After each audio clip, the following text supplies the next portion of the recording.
जय श्री कृष्ण। ब्रह्मण्याधाय कर्माणि संगं त्यक्त्वा करोति यः लिप्यते न स पापेन पद्मपत्रमिवाम्भसा। अध्याय 5 श्लोक 10। व्याख्या। ब्रह्मण्याधाय कर्माणि, शरीर, इंद्रिया, मन, बुद्धि, प्राण आदि सब भगवान के ही हैं, अपने हैं ही नहीं। अतः इनके द्वारा होने वाली क्रियाओं को भक्ति योगी अपनी कैसे मान सकता है। इसीलिए उसका यह भाव रहता है कि मात्र क्रियाएं भगवान के द्वारा ही हो रही हैं और भगवान के लिए ही हो रही हैं। मैं तो निमित्त मात्र हूँ। भगवान ही अपनी मेरी इंद्रियों के द्वारा आप ही संपूर्ण क्रियाएं करते हैं। इस बात को ठीक ठीक धारण करके संपूर्ण क्रियाओं के कर्तापन को भगवान में ही मानना, यही उपर्युक्त पदों का अर्थ है। शरीर आदि वस्तुएं अपनी है ही नहीं, प्रत्युत मिली हुई हैं और बिछुड़ रही हैं। ये केवल भगवान के नाते भगवत प्रीत्यर्थ दूसरों की सेवा करने के लिए मिली हैं। इन वस्तुओं पर हमारा स्वतंत्र अधिकार नहीं है, अर्थात इनको अपने इच्छानुसार न तो रख सकते हैं, न बदल सकते हैं और न मरने पर साथ ही ले जा सकते हैं। इसीलिए इन शरीर आदि को तथा इनसे होने वाली क्रियाओं को अपनी मानना ईमानदारी नहीं है। अतः मनुष्य को ईमानदारी के साथ जिसकी ये वस्तुएं हैं उसी की अर्थात भगवान की मान लेनी चाहिए। संपूर्ण क्रियाओं और पदार्थों को कर्मयोगी संसार के ज्ञान योगी प्रकृति के और भक्ति योगी भगवान के अर्पण करता है। प्रकृति और संसार दोनों के ही स्वामी भगवान हैं, अतः क्रियाओं और पदार्थों को भगवान के अर्पण करना ही श्रेष्ठ है। संग त्यक्त्वा करोति यह, किसी भी प्राणी, पदार्थ, शरीर, इंद्रिया, मन, बुद्धि, प्राण, क्रिया आदि में किंचन मात्र भी राग, खिंचाव, आकर्षण, लगाव, महत्व, ममता, कामना आदि का न रहना ही आसक्ति का सर्वथा त्याग करना है। शास्त्रीय दृष्टि से अज्ञान जन्म मरण का हेतु होते हुए भी साधन की दृष्टि से राग ही जन्म मरण का मुख्य हेतु है। कारणम गुण संगोस्य सदसद्धो निजन्मसु, गीता 13:21। राग पर ही अज्ञान टिका हुआ है, इसलिए राग मिटने पर अज्ञान भी मिट जाता है। इस राग या आसक्ति से ही कामना पैदा होती है।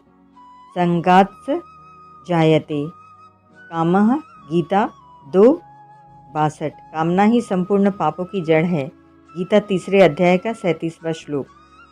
इसीलिए यहाँ पापों के मूल कारण आस्तिकता त्याग करने की बात आई है, क्योंकि इसके रहते मनुष्य पापों से बच नहीं सकता और इसके न रहने से मनुष्य पापों से लिप्त नहीं होता।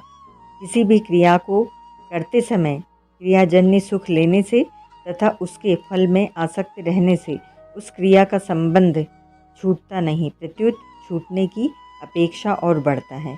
किसी भी छोटी या बड़ी क्रिया के फल रूप में कोई वस्तु चाहना ही आसक्ति नहीं है, प्रत्युत क्रिया करते समय भी अपने में महत्व का, अच्छेपन का आरोप करना और दूसरों से अच्छा कहलाने वाले का भाव रखना भी आसक्ति ही है। इसीलिए अपने लिए कुछ भी नहीं करना है। जिस कर्म से अपने लिए किसी प्रकार का किंचन मात्र भी सुख पाने की इच्छा है, वह कर्म अपने लिए हो जाता है। अपनी सुख सुविधा और सम्मान की इच्छा का सर्वथा त्याग करके कर्म करना ही उपर्युक्त पदों का अभिप्राय है। लिप्यते न स पापेन पद्म पत्र मेवाम भसा। यह कितनी विशेष बात है कि भगवान के सम्मुख होकर भक्ति योगी संसार में रहकर संपूर्ण भगवद अर्थ कर्म करते हुए भी कर्मों से नहीं बंधता। जैसे कमल का पत्ता जल में उत्पन्न होकर और जल में रहकर भी जल से निर्लिप्त रहता है, ऐसे ही भक्ति योगी संसार में रहकर संपूर्ण क्रियाएं करने पर भी भगवान के सम्मुख होने के कारण संसार में सर्वथा निर्लिप्त रहता है। भगवान से विमुख होकर संसार की कामना करना ही सब पापों का मुख्य हेतु है। कामना आसक्ति से उत्पन्न होती है आसक्ति का सर्वथा अभाव होने से कामना नहीं रह सकती, इसीलिए पाप होने की संभावना ही नहीं रहती। धुएं से अग्नि की तरह सभी कर्म किसी न किसी दोष से युक्त होते हैं। गीता 8वें अध्याय का 48वां श्लोक। परंतु जिसने आशा, कामना, आसक्ति का त्याग कर दिया है, उसे ये दोष नहीं लगते। आसक्ति रहित होकर भगवद अर्थ कर्म करने के प्रभाव से संपूर्ण संचित पाप विलीन हो जाते हैं। 9वें अध्याय का 27वां 28वां श्लोक। अतः भक्ति योगी का किसी प्रकार से भी पाप से संबंध नहीं रहता। यहाँ पापेन पद कर्मों से होने वाले उस पाप पुण्य रूप फल का वाचक है, जो आगामी जन्मारंभ में कारण होता है। भक्ति योगी उस पाप पुण्य रूप फल से कभी लिप्त नहीं होता, अर्थात बंधता नहीं। इसी बात को 9वें अध्याय के 28वें श्लोक में शुभाशुभ फल फलेरेवं मोक्षयसे कर्म बंधने हैं पदों से कहा गया है। परिशिष्ट भाव। यहाँ सगुण ईश्वर को ब्रह्म कहने का तात्पर्य है कि ईश्वर सगुण, निर्गुण, साकार, निराकार सब कुछ है, क्योंकि वह समग्र है। समग्र में सब आ जाते हैं। 7वें अध्याय का 19वां 30वां श्लोक। श्रीमद् भागवत में भी ब्रह्म निर्गुण निराकार, परमात्मा सगुण निराकार और भगवान सगुण साकार तीनों को एक बताया है। वंदनीति तत्वविद स्तत्वम यज्ञान मध्ययम ब्रह्मोति परमात्मेति भगवानिति शब्दते। 1-2-11।